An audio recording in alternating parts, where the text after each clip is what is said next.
Y vamos a conversar en esta entrevista en el marco del Día Internacional de la Democracia con el presidente del Jurado Nacional de Elecciones, Jorge Luis Salas Arenas, justamente para abordar la importancia de vivir en democracia y otros temas que nos atañen en esta fecha tan importante. ¿Cómo está, presidente? Bien, muchas gracias por la entrevista. Gracias a usted por acompañarnos. Y en el marco de este día tan importante, sobre todo para el Jurado Nacional de Elecciones, pero también para la colectividad y la ciudadanía, se ha realizado un seminario que ha tenido 4 ejes temáticos en los que se han hecho diversas reflexiones y han hablado profesionales sobre diferentes temas. ¿Cuál es el balance que podemos hacer de inicio sobre este importante seminario? Bueno, en principio señalar que este acto se produce como parte de la conmemoración por el Día Central de la Democracia en el mundo, que es un valor básico, un valor trascendental, universal, que ha sido fruto de la conquista de la humanidad. No existe una democracia perfecta, pero sí es una forma de convivir de manera perfectible, ¿no?, dentro de los marcos de los valores que arropan el concepto propio de la democracia, ¿no? Y a nosotros en el Perú también nos ha costado recuperarla varias veces, cuando en los autoritarismos la hemos perdido. Bueno, el día de hoy se han abordado se está abordando incluso el cuarto, 2 de los 4 temas que se previeron, y los primeros 2 han tenido que ver con la institucionalidad electoral y el desempeño de los organismos electorales en América y las reformas electorales y el impacto que han tenido en las elecciones, ¿no? El sistema electoral, cualquiera que sea la denominación que tenga, y el conjunto de los organismos que alrededor del sistema electoral se aglutinan y desarrollan su función, permiten el recambio periódico y el recambio ordenado, igualitario, transparente de las autoridades que son elegidas para el gobierno central o, en su caso, para los gobiernos regionales y gobiernos municipales en el Perú, o para los denominados gobiernos subnacionales de modo más genérico en el resto de América Latina. Si no hubiera un sistema electoral, en principio el recambio sería casi imposible y, de hacerse factible, muy dudoso. Entonces, aquí, como todo es perfectible en la democracia, los organismos electorales, al revisar nuestros propios actos y recibir el insumo de las experiencias extranjeras, de las instituciones electorales también hermanas o similares, lo que hacemos es observar aquello que significa positivo y no volver a reproducir aquellos conflictos que se han generado en otras instancias, en otros países y también en el nuestro. ¿Cómo nos encuentra este Día Internacional de la Democracia? ¿Cómo encuentra el estado de nuestra democracia peruana este día en el que celebramos este valor tan importante? A ver, según The Economist, en una publicación de principios de año, nosotros nos encontramos en una condición complicada, ¿no?, porque hemos pasado de ser una democracia medianamente sostenible a ser una democracia en cuidados intensivos, ¿no? Somos una democracia híbrida, que es el paso previo a convertirnos en un totalitarismo, en un autoritarismo. Esta democracia que tenemos todavía híbrida lo es porque algunos de los valores esenciales se están desgastando, ¿no? Algunos de los comportamientos, sobre todo políticos, la están desmoronando, la están desarmando, la están desfaciendo, como diría el lenguaje del Quijote, ¿no? Y entonces el problema es que la sociedad tiene que evitarse el mal de la tiranía, evitarse el mal del autoritarismo y el verticalismo, y debe más bien sostener de manera fuerte el concepto básico del recambio, pero de un recambio ordenado, transparente, un recambio además igualitario, en donde el voto de cada ciudadano valga igual, ¿no? Definitivamente. Lo que ocurrió en el Perú en las elecciones pasadas, tanto las nacionales como las subnacionales, en donde el que votaba calzado tenía al final el mismo valor que el que venía sin calzado a votar. Votaban por igual el ciudadano de la costa, de la sierra y de la selva, y por igual el rico, el menos rico, el pobre y el muy pobre. Y votaron igual también los hombres y las mujeres. Y deben seguir votando por igual también los que pertenecen a los sectores más vulnerables y los que pertenecen también a las etnias que han sido colocadas históricamente de lado. Estamos en esa labor. En el Jurado Nacional de Elecciones estamos preocupados porque se abran las posibilidades de intervención, de participación política plena, igualitaria para las mujeres y además para las etnias que en el Perú todavía están un poco arrojadas, alejadas, etcétera, para que puedan expresar con libertad su voluntad política. Esa es una labor que venimos desarrollando. En medio de democracia también hablamos del respeto a las instituciones que justamente aseguran que la voluntad de la ciudadanía expresada a través del voto se plasme como finalmente ellos han votado. Y estos organismos forman parte de nuestro sistema electoral, del que el Jurado Nacional de Elecciones es parte, y que sin embargo en este contexto estamos viendo que está en peligro. De hecho, usted mismo en una entrevista con la prensa extranjera dijo que la democracia está en peligro. Es así, pues, es así, porque hay indicadores, se han presentado indicadores de riesgo muy alto, muy elevado, de que se convierta el nuestro en una sociedad, se convierta la nuestra, digo, en una sociedad en la que prima el autoritarismo y el verticalismo, la intolerancia. Se empezó a atacar al sistema electoral, en particular al Jurado Nacional de Elecciones y a la OMPE, y con mucha mayor particularidad al presidente del Jurado Nacional de Elecciones y al jefe nacional de la OMPE, alegando que se había producido un fraude electoral en las elecciones generales, es decir, presidenciales y parlamentarias, en el año 2021. Pero nunca se produjo tal situación, tal patología de la democracia, no existió. Y ello lo han acreditado las revisiones de los observadores internacionales que acudieron y también la observación nacional. Pero adicionalmente, es bueno señalar que la colectividad local, en su mayoría, y la colectividad internacional, también así ha ocurrido, terminaron por señalar que aquí, en el Perú, lo que han habido fueron elecciones limpias, transparentes, sin conflictos que pudieran generar la idea de un fraude. 2 años después, la idea del presunto fraude, para lo cual incluso se constituyó para investigarlo una constitución en el Congreso, no se ha podido acreditar ni se acreditará jamás porque tal situación nunca se produjo. Pero se ha sembrado en algunas personas, en parte de la sociedad, esa narrativa de la perspectiva fraudulenta, imputada al presidente del Jurado Nacional de Elecciones y también imputada al señor jefe de la OMPE en particular, con cuestiones de una narrativa armada bastante compleja, absurda e imposible,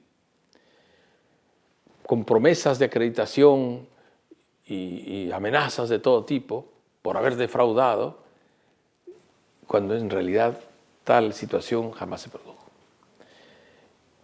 Incluso hay una investigación hecha sobre las denominadas irregularidades en el proceso electoral y un estudio muy puntual, muy específico, además señala que en estas elecciones de 2021 no hubieron más irregularidades como entendidas como incidencias, no como vicios graves que las elecciones pasadas. Cosas subsanables. Totalmente, totalmente poco trascendentes, que no podían ser entendidas como la existencia de un vicio grave que viciara, dicho sea de paso, la repetición me excuso, que fueran objeto de descalificación del proceso electoral. No existe tal cosa. Los observadores internacionales se han pronunciado en contra de los procesos fraudulentos en América Latina. Pero a raíz de estas narrativas, presidente, es que justamente se están dando, por ejemplo, estas iniciativas en el Congreso de la República, que buscan que los organismos electorales estén sujetos a control político. Sí, pero no solo esas, ¿no? Porque hemos visto varios proyectos de ley. O sea, el Congreso está desarrollando, en parte el Congreso está desarrollando, un sistemático ataque al sistema electoral para recortar el mandato del presidente del jurado, del jefe de la OMPE y de la RNIEC, para cambiar la conformación del Jurado Nacional de Elecciones, ya no a 5, sino de 7 miembros, ¿no? 3 de los cuales serían elegidos por la Junta Nacional de Justicia, 2 vendrían del Colegio de Abogados de Lima y uno de los decanos de las universidades públicas y universidades privadas, separando por completo el componente judicial y fiscal de los jurados, del Jurado Nacional de Elecciones, ¿no? Todo ello tiene un objeto concreto, ¿no? Es decir, retirar a los responsables, entre comillas, de un fraude inexistente, ¿no? Además de adelantar provocar que la elección de los miembros que provengan del Poder Judicial y del Ministerio Público sea para personas que tengan más de 70 años. Lo que no va a ser posible porque uno de 70 años ya está impedido de formar parte del Jurado Nacional de Elecciones, ¿no? Iniciativas incluso problemáticas como la que acabo de referir, por el afán de hacer lo posible para desmontar el Jurado Nacional de Elecciones, descabezarlo, y también la OMPE. Además de esos intentos, son proyectos que no se han discutido todavía, se produjeron los proyectos para incluir a los miembros del sistema electoral en el artículo 99 de la Constitución, como usted lo ha señalado, para hacer juicio político. Y decirle a la gente que el juicio político es un privilegio. No, el juicio político es un impeachment, es decir, es un acto para encontrar responsabilidad y expulsar.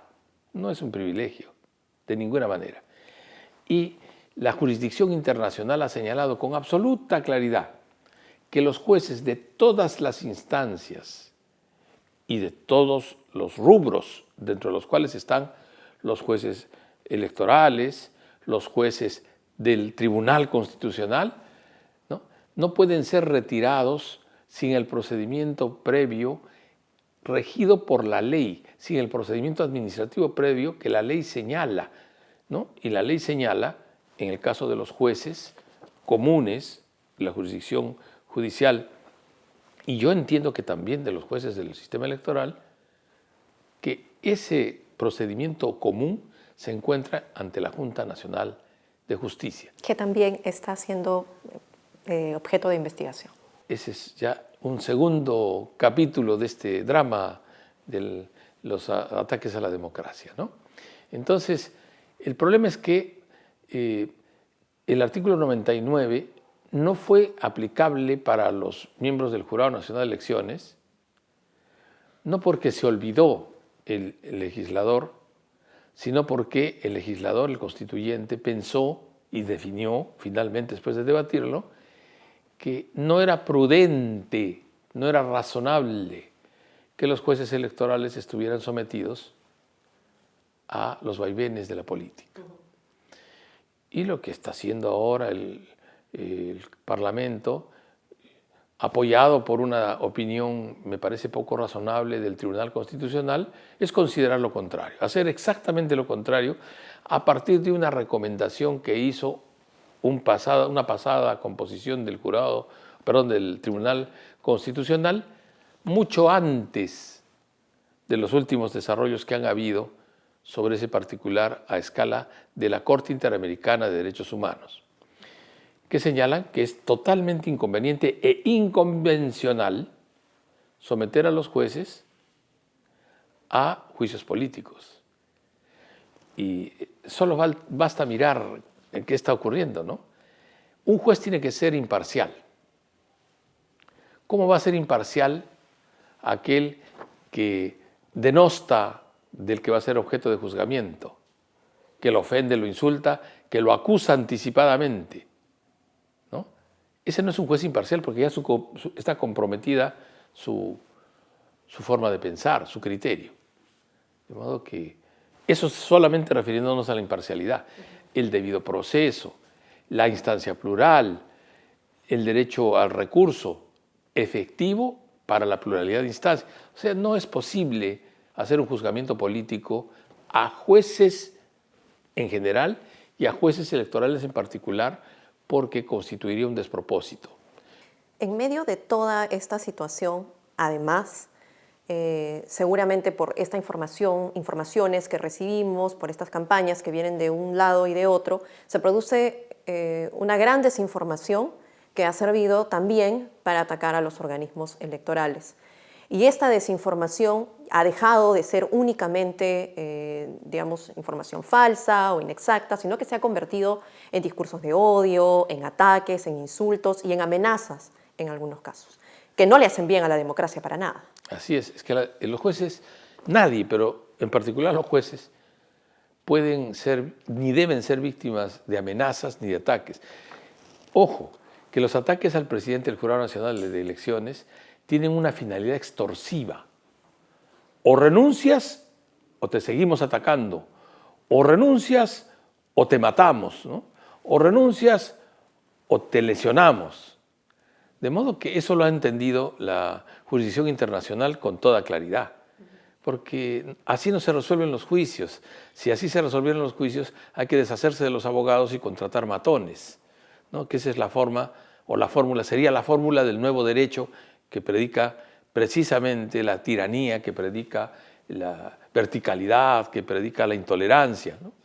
Entonces, ese es un problema muy serio para la democracia. Y el problema más grave está en que esto también tiene un factor educativo para la colectividad. Los jóvenes, los adolescentes y aún los niños que contemplan, que revisan en los periódicos, en el Facebook, en Twitter, bueno, en fin, ¿no? En las cadenas de comunicación televisiva, que sus papás sintonizan, etc., terminan por digerir la noticia falsa que sus padres aprecian y en asumir que eso es verdad y a generarse el concepto de que los resultados no son aceptables si no me convienen. Yo no sé cómo será en el futuro las elecciones de delegado de aula en el colegio, el alcalde municipal, el alcalde escolar, diré mejor, ¿no? Y otras instituciones. Será de inmediato, si ganó otro candidato que no fue él, el joven A o la joven A, será fraude. Y entonces habrá que comenzar a denostar. Es una mala práctica y una mala costumbre que se está exportando. Parece que el panorama no es muy esperanzador, pero creo que igual siempre hay una luz al final del túnel y hay mucho que hacer, sobre todo desde las instituciones como el Jurado Nacional de Elecciones, para fortalecer esta democracia y darle el conocimiento a la ciudadanía de que ellos son responsables de esta democracia justamente. Exactamente. Y nosotros tenemos, además de nuestra labor estrictamente electoral, para lo cual, dicho sea de paso, empleamos los recursos que se nos conceden para esa finalidad, ¿no? Que no siempre se entiende con claridad, incluso en la Contraloría, lamentablemente. Para los otros fines, nosotros realizamos actividad permanente. Por ejemplo, registramos a los partidos políticos a través del ROP, Registro de Organizaciones Políticas, y fiscalización fiscaliza precisamente a los comités ciudadanos partidarios que tienen que existir con esa finalidad. Labor que en este momento no se puede ejecutar por falta de recursos. El Ministerio de Economía y Finanzas, por decisión del Parlamento, nos ha cerrado el caño y entonces no tenemos cómo fiscalizar, ¿no? Pero además hay otras funciones educativas que usted ha resaltado con toda puntualidad y corrección. El Jurado Nacional de Elecciones tiene una escuela de gobernabilidad y además función educativa que tenemos que realizar no solamente con la colectividad en general, sino también con las personas que tienen la calidad de jueces o fiscales o que quieren especializarse en derecho electoral, para mejorar la calidad del debate y para mejorar también el conocimiento ciudadano. El conocimiento es poder y nosotros lo que queremos es empoderar a los jóvenes, a los adolescentes, a los adultos, con el conocimiento para que luego de que estén empoderados definan lo que estimen razonable. Incluso si de criticar se trata, seguramente que criticarán con conocimiento y no suponiendo o diciendo la famosa frase: no se ha podido probar el fraude, pero yo siento que hay fraude, siento que hay fraude. Bueno, por favor, ¿no? Esto no es una cuestión de fe, es una cuestión de acreditación y no se ha probado ni se podrá probar lo que no existe. Presidente, le agradezco mucho por esta conversación y quisiera pedirle un mensaje a la ciudadanía en esta semana ya terminando el Día de la Democracia. Sí, en principio quiero agradecer a los colegas ecuatorianos y bolivianos que participan en el evento y además de otras nacionalidades, más de 1000 personas inscritos en el evento que nos han acompañado durante 2 días. Nos ha fortalecido mucho a nosotros y probablemente a ellos también. Y decirle a la colectividad peruana que el Jurado Nacional de Elecciones, en sus 92 años, se encuentra enhiesto, de pie, cumpliendo su función.